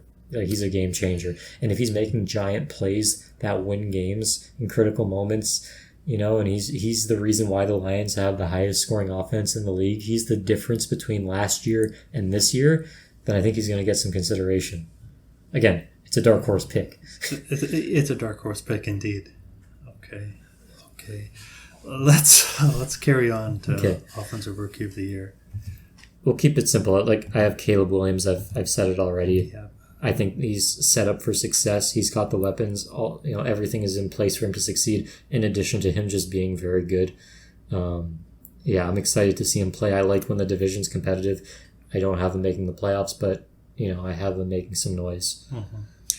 I think Marvin Harrison Jr. could do it. Yep. I don't think that Neighbors is going to see any success at all in that Giants offense, so I think he's out. Just because of the quarterback? Well, the quarterback, the O-line, I mean, teams, they could double team him. Like, that'd be okay, right? Like, I just don't think he's going to see a lot.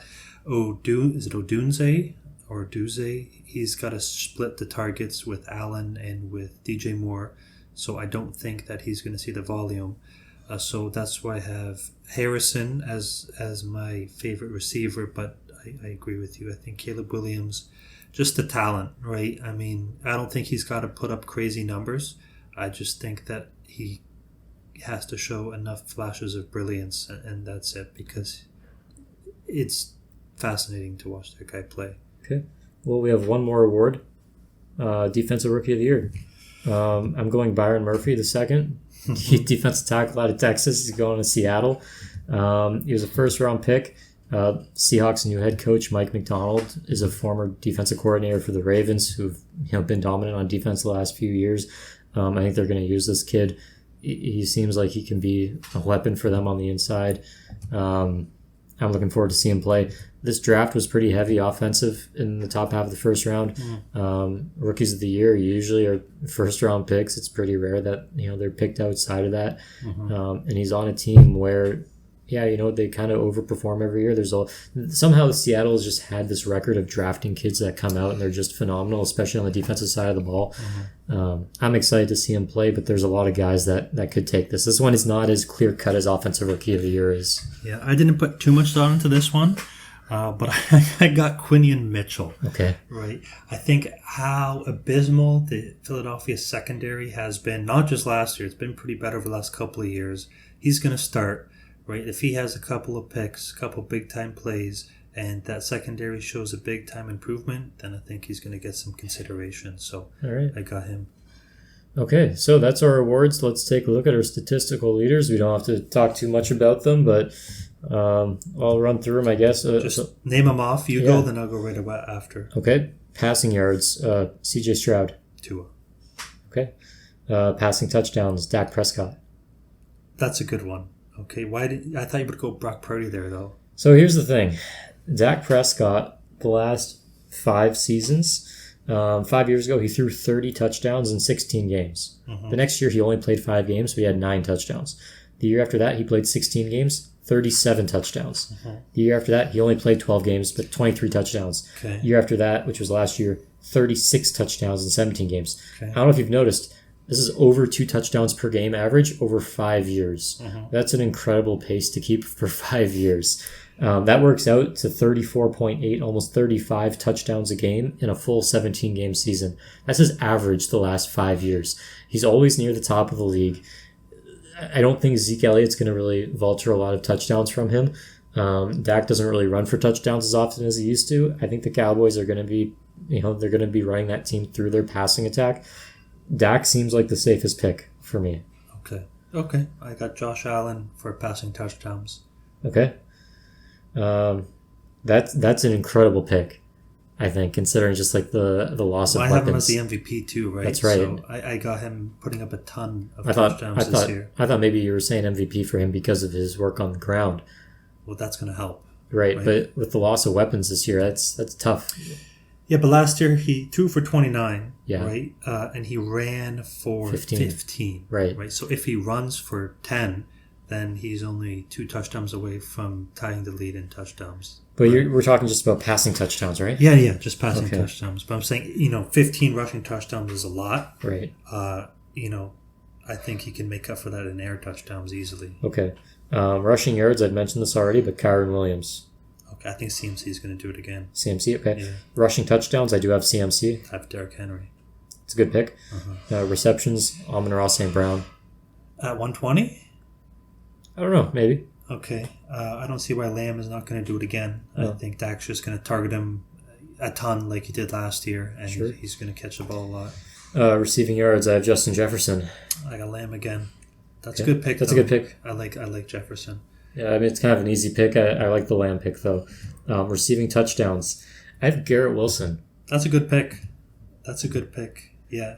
Aaron Rodgers likes his number 1 wide receivers in the red zone, and Garrett Wilson's a legit red zone threat, so he's going to get a lot. Aaron Rodgers and his stupid back shoulder passes, all just his BS. Checking out of runs in the red zone, throwing it to his guy, giving him the signal. Like Garrett Wilson might not have like a ton of yards. He'll probably have like 1,200 yards or something, but because his offense is going to run on the ground through Breece Hall. But Rodgers is going to check out of some runs, and he's going to frustrate some, Breece Hall fantasy owners because he's going to be throwing his back shoulder fades to Garrett Wilson. So I think he could have 14 touchdowns, and that could lead the league. I mean, a couple of years ago, it was Devontae Adams who had 18 touchdowns, I would not be surprised if Garrett Wilson leads this year. Okay, I got A.J. Brown. That's a very good pick. I like that a lot. I've forgotten. It's easy to forget about A.J. Brown. Yeah, because of, the weapons. He had 7 last year, and Smith also had 7. But I think he's going to be targeted much more this year than he was last year in the red zone. I also think the Eagles' offense is going to be much more efficient. With that efficiency means A.J. Brown's going to receive a lot more red zone targets. I like it. I mean, scrimmage yards, Kyron Williams. CMC. Okay. Scrimmage touchdowns, CMC. CMC. Okay. And so those are our statistical leaders. So What about sacks? I forgot about sacks. Hutchinson's winning Defensive Player of the Year. So he's got to lead the league in sacks. Okay, well, I guess I'll have to say the same thing then for T.J. Watt, right? Yeah. It'd be hard not to lead to win Defensive Player of the Year and not lead the league in sacks. Although Garrett did it last year, but J.J. Watt also did it one year. That's right, he did. Who was it on the Chiefs? Justin Houston? Yeah, I think he had 21 when Watt had 20 and a half or something like that. Yeah, but Watt was much more dominant. Yeah, he had a better year all around, just didn't lead the league in sacks. So it is possible. You never know. So those are our picks for the year. Those are our awards. We went through the playoff standings and how that's going to shake out. We're going to be really, really wrong. We can revisit this, though, in the next off season, which will be a lot of fun. Or maybe we do a midway. Just to see how it's going. Yeah, see how it's going. See if we want to, change our picks at all. See if we want to stick with them. I don't think that's allowed. We're not going to be changing anything. But we can do. So we're set in stone. We're set in stone. Okay. But I wrote in pen, not pencil. But we can check in maybe after week 8 and see how it's going. Yeah. Next week on Wednesday, we will be revealing our picks for week 1 of the NFL season as we get ready to kick off on Thursday with the Chiefs against the Ravens. Exciting. Very exciting. We're hoping to do this every week. I think we're going to try to stick to it. So tune in for all that. Anything else you want to say? Yeah, I want to say we have a very exciting week 1 schedule. Okay. I just want to point out some games here. Sure. All right. Obviously, the opener, the Ravens in Kansas City, revenge game for Baltimore. That's going to be big. The Packers against the Eagles, home game for Philly in Brazil. Huge game. A few others I want to point out here. The Monday night game, the Jets at the 49ers. that could be that could set the tone for the season for the Jets, right? Aaron Rodgers against his childhood team. He's always wanted to play there. Yeah, right. Just like Brady. Yeah, another big game: the Rams at the Lions. Yep. Could be another revenge game for LA. Prime time. And the other one I want to point out here, the Cardinals at the Bills. I think we might see a very high scoring game there. I think that's going to be exciting one. But I mean, those other 4 games that I mentioned, that'll be enough to pull us through week 1, right? You're telling me you're not excited for Steelers at Falcons week 1? Well, Arthur Smith revenge game against his former team. I mean, I guess so. I won't be watching. All right, fair enough. I mean, I'll be on Red Zone Sunday. Well, no, I won't be. It's my daughter's baptism on Sunday. I'll be there. So, yeah, you will be there. So I'll be watching the Thursday game. I'll be watching the Friday game. And probably the Sunday night Lions game. Yeah, so those 4 games that I mentioned. Good games. You picked a good time for a baptism because we still get to see all those good games. Mm-hmm. Mm-hmm. All right. Well, this is closing in. We're almost at 2 hours. We'll call it here, and we'll be back next week. Sounds good.